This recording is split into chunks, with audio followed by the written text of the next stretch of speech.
I've been watching the NBA since the 90s and covering the league for years. Here are the best NBA players I've seen broken down into different offensive categories. The best player I've ever seen is Michael Jordan. He's the GOAT, the best combination of scoring, defense, and winning ever to play in the league. The most versatile player I've ever seen is LeBron. I have him at number 2 all time overall, but no one has ever been more well rounded if you add in all the things he did at an elite level during his prime.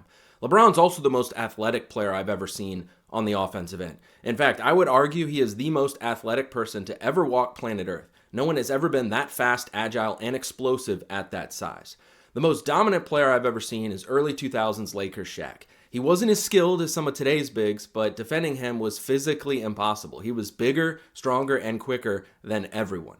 The best shooter I've seen, that's an easy one. Stephen Curry. No one has ever been able to do what he does, and I'm not sure we'll see another shooter like him come along for a very long time. He is truly generational.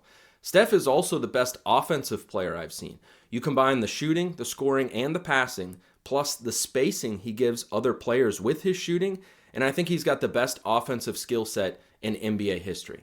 Now that said, the best scorer I've seen is Kevin Durant. He's about as skilled as anyone who has ever played the game, and he's almost 7 feet tall. No one can guard him because he can shoot over everybody at a high percentage and create off the dribble. The best ball handler is Kyrie Irving. It's not just the creativity and the highlight plays, it's the efficiency of his dribbles and the separation he creates. The best passer is John Stockton. Some say the scorekeepers inflated his stats, but he's still the GOAT when it comes to passing. He's got the most assists ever, and his lead over Chris Paul, who's in second, is by over 3,000. I'll have to do one of these for defense. In the meantime, let me know your picks in the comments.